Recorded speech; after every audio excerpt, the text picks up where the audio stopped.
Coming up on Small Town Big Deal. We get crackin' as one town celebrates its heritage by making a 5,000 egg omelet. Then we go undercover to find out the salty secrets of this small town success story. How about that one right there? Then, A story of hope as high schoolers in South Carolina tackle a life and death issue that's hit hard on their campus.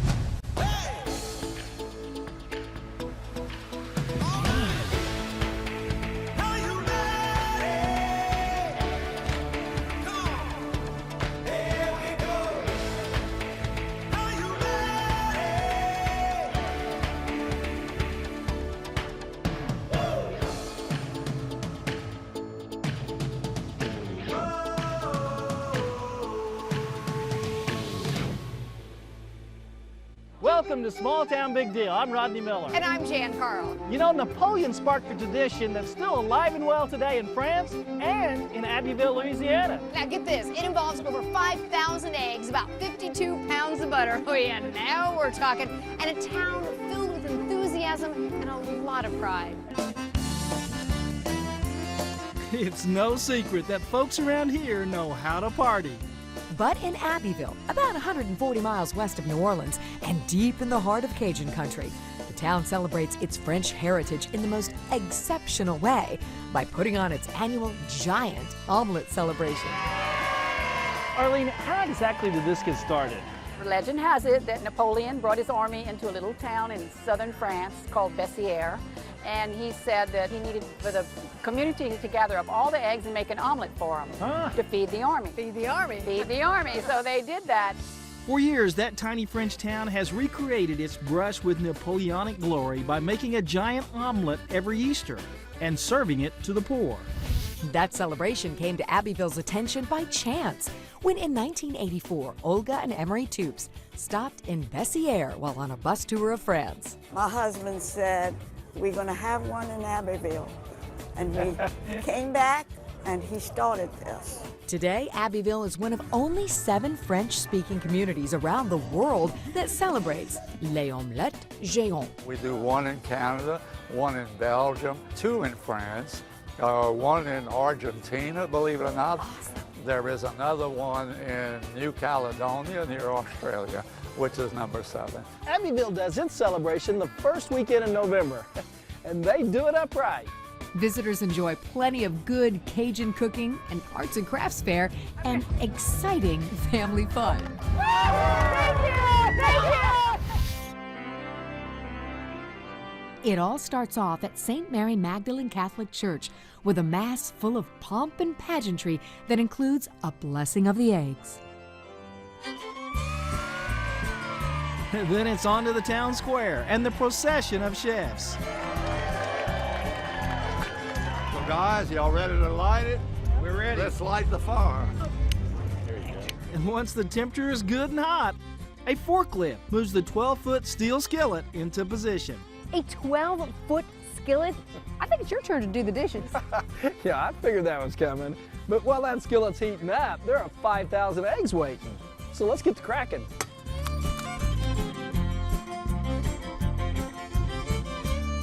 We start off with 5,000 eggs, and we add 1 egg for every year we've been in existence. So this year it's 5,032. It's our 32nd year. Okay. We do start with a base of butter, and that's 52 pounds of butter. Woo!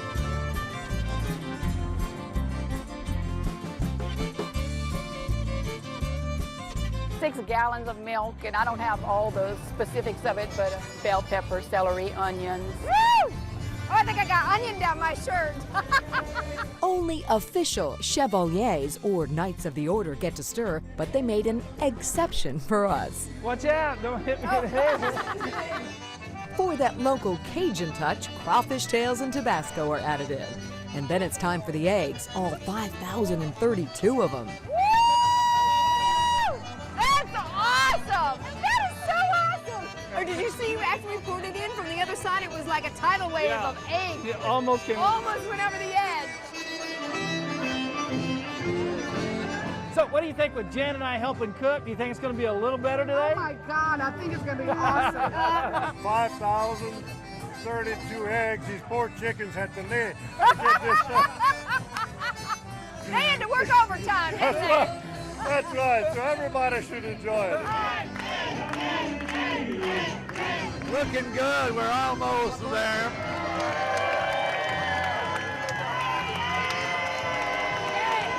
About another 10 minutes. Should be ready.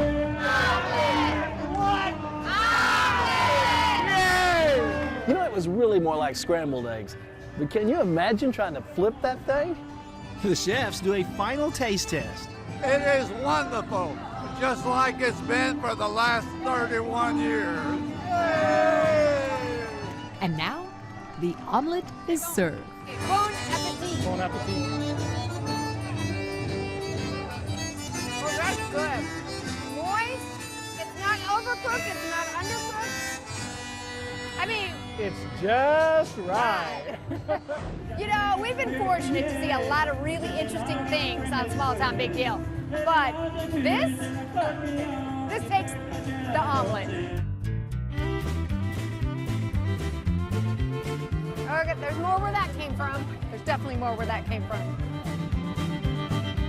We came all the way from Minnesota to eat these. Here you go. Hey, hey, hey, hey! How would you describe this town and their pride and how they come together every year for this event? It's just a great camaraderie. On Omelet Weekend, you have people from all walks of life that on Omelet Weekend put down their professions and stand side by side and have a great, great festival and give a great gift to the city. Making some more people happy. How proud would your husband be that it's continuing and it's going to continue? This morning in church, I said, how proud. I know he would be so proud. So proud. To see, you know, it's still going because of him. Coming up, how a Michigan family turns small potatoes into big business. Wow, they come down really fast.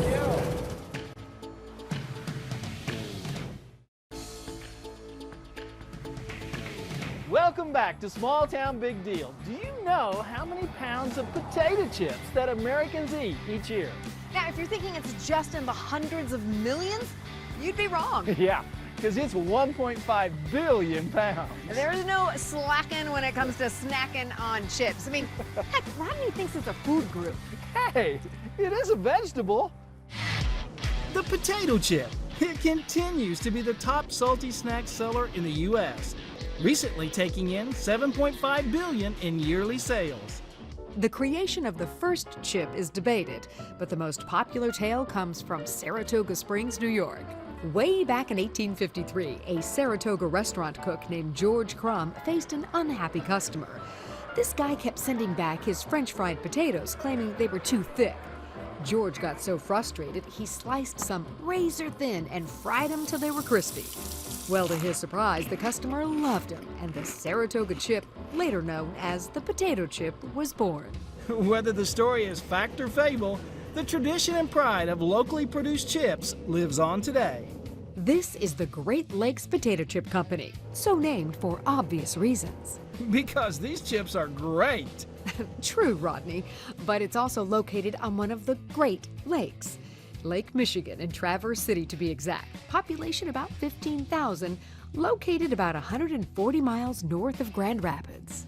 Ed is the owner of this operation along with his son. They ran a successful pizzeria in town for years, but one day they got a hankering to try the manufacturing side of the food business. My son Chris and I were sitting around one day and he said, well, Dad, what do you like? And I said, well, besides pizza, I really like potato chips. He said, okay, let's look at potato chips.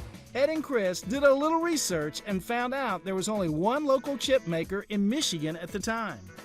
The way it started was we loaded a small crate in the back of this pickup truck, drove 110 miles down to the farmer, got our truck in line with all the semis. We got our 1,500 pounds of potatoes.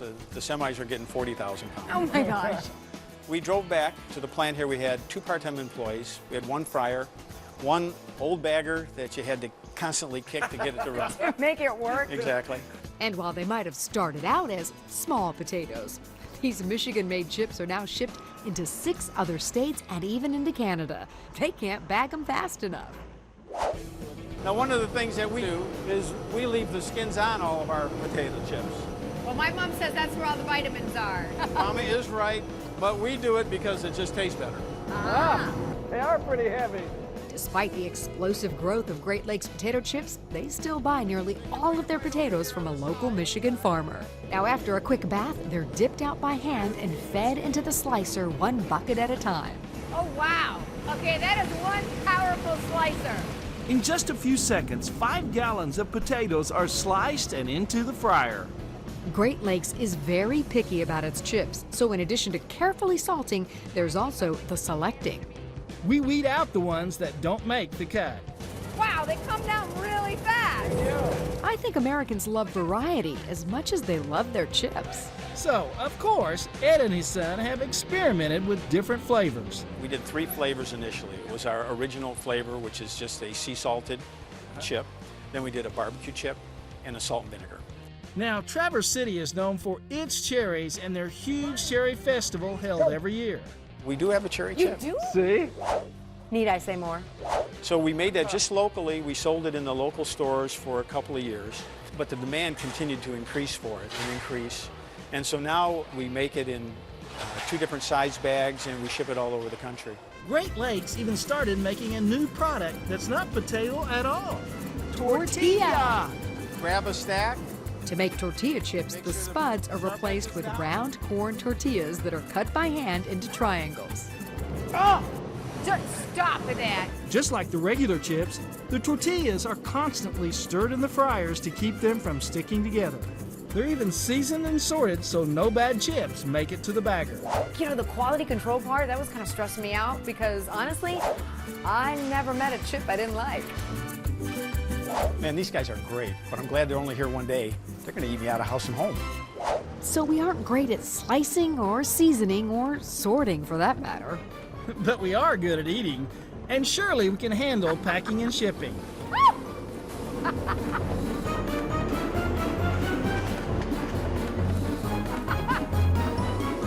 You guys did do a great job, but you know, you do realize that Natisha does this by herself.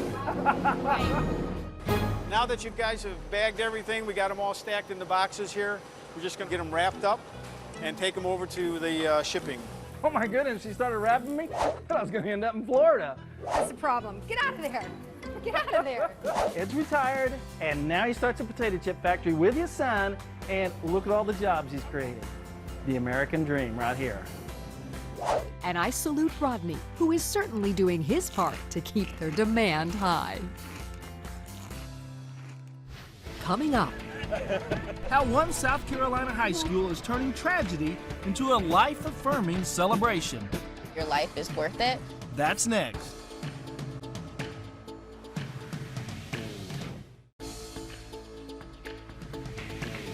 Welcome back to Small Town Big Deal. We are in North Charleston, South Carolina at Fort Dorchester High School. That's a mouthful. It is. At an event called the Festival of Life. A special group of students here wanted to remind everyone through a celebration how precious life is, and their reasons for doing so are very personal.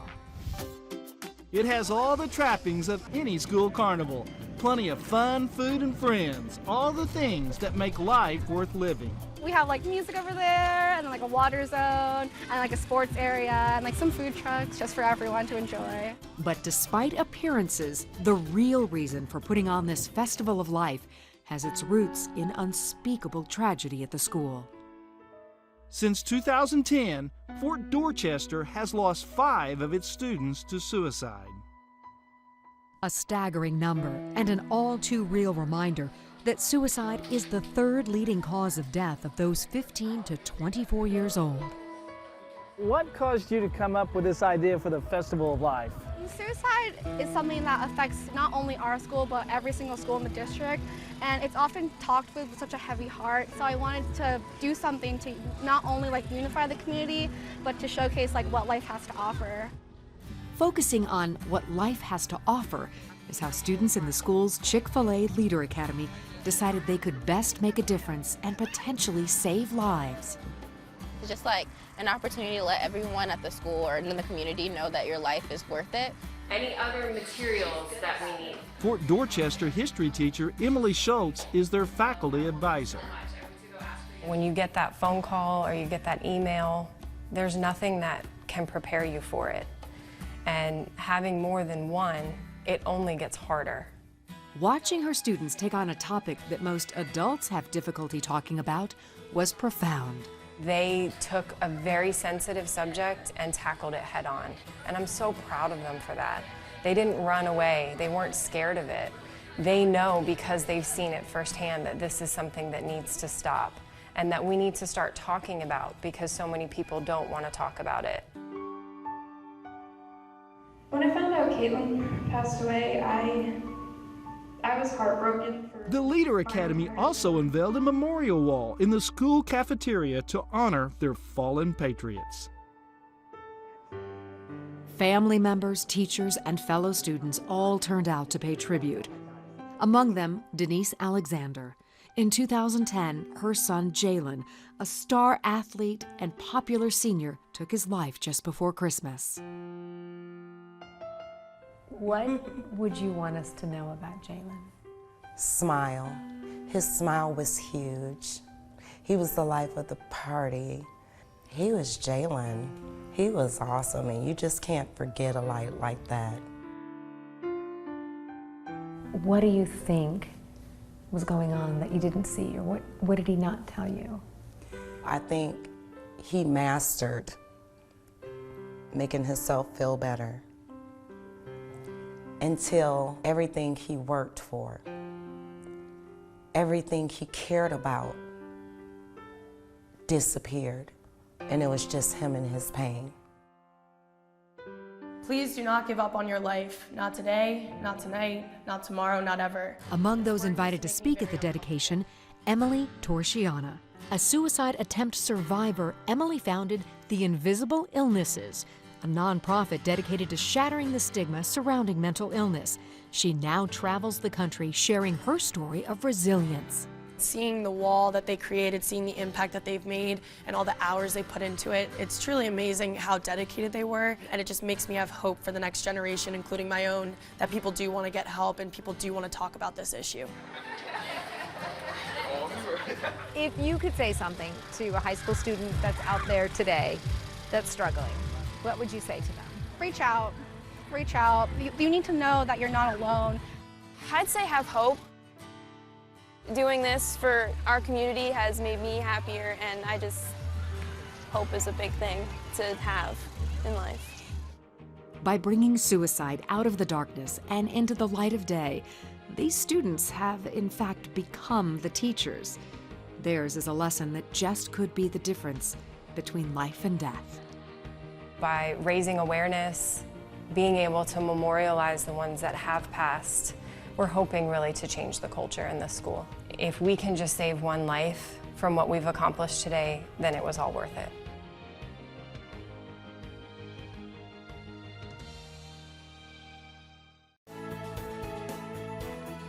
You know, we really want to commend those kids who tackled a really tough subject. What a very important subject. We hope that it can help someone or maybe encourage this conversation in your family.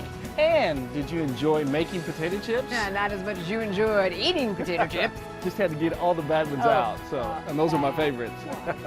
And how many eggs were in the omelet? Over 5,000. 5,038. Join us again next week when once again we celebrate the great stories from across America. What exactly is a chevalier? Chevalier. Chevalier. Chevalier.